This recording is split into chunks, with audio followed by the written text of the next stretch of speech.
Elmont Cardinals, how are you? Miss Marchetti here in her remote studio. I miss you guys terribly.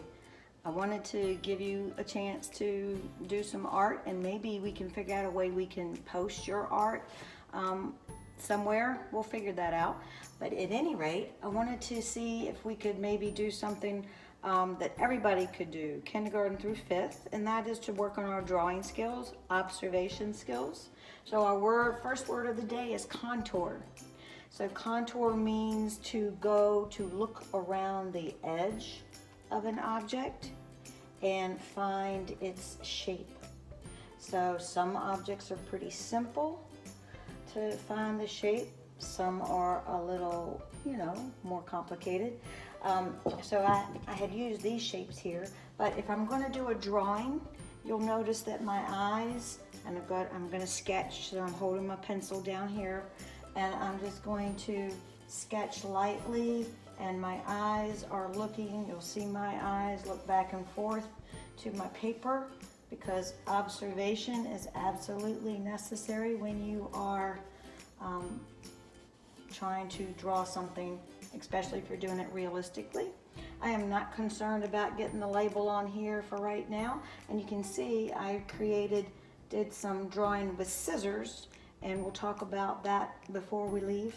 But at any rate, I picked out some things from my studio, some objects, and I'm maybe thinking about turning them into a still life.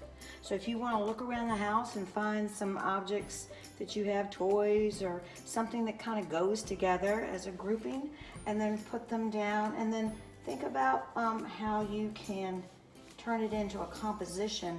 Can you see what I'm doing here? This trick that I'm doing with this, I am so this looks like it's behind this one.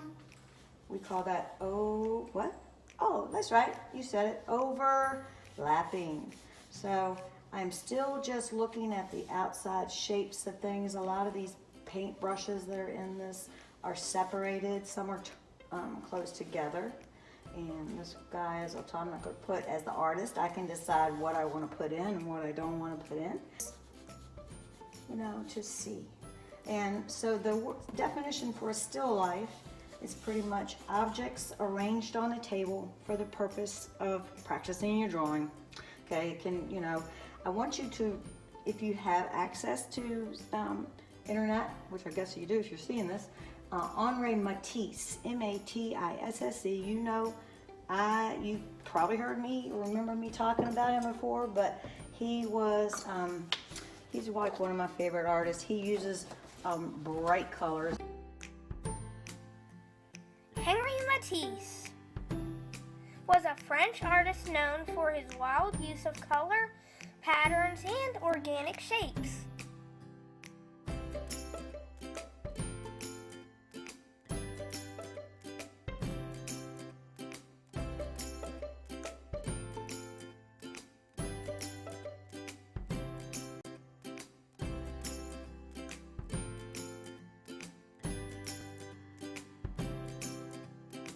And I have a big palette of warm and cool colors. You don't have to have colored paper at all. I had some colored paper because I like colored paper, but I think it would be cool if you get comfortable with your contour drawing.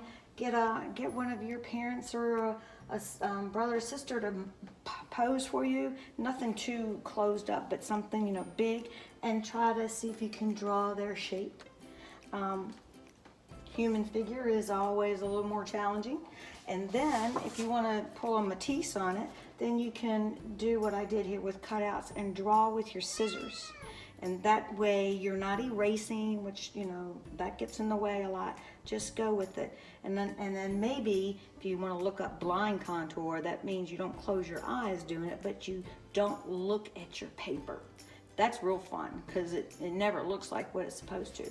But if I were doing a Matisse cutout and I'm not really looking at anything now, I'm just thinking of I'll do my little person in action. Please look up Matisse if you can and look at his abstracted cutouts he did a lot of collage. And remember, Charlie Chomper likes to face up. Oh, he's facing up. I'm turning the paper. And you can make it very organic. Matisse did a lot of organic things that look like seaweed. You'll notice those if you look them up. This person is dancing.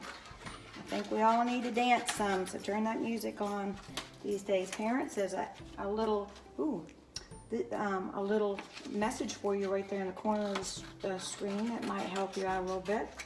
So we all need to dance, sing, do art, be busy, have fun. Miss you.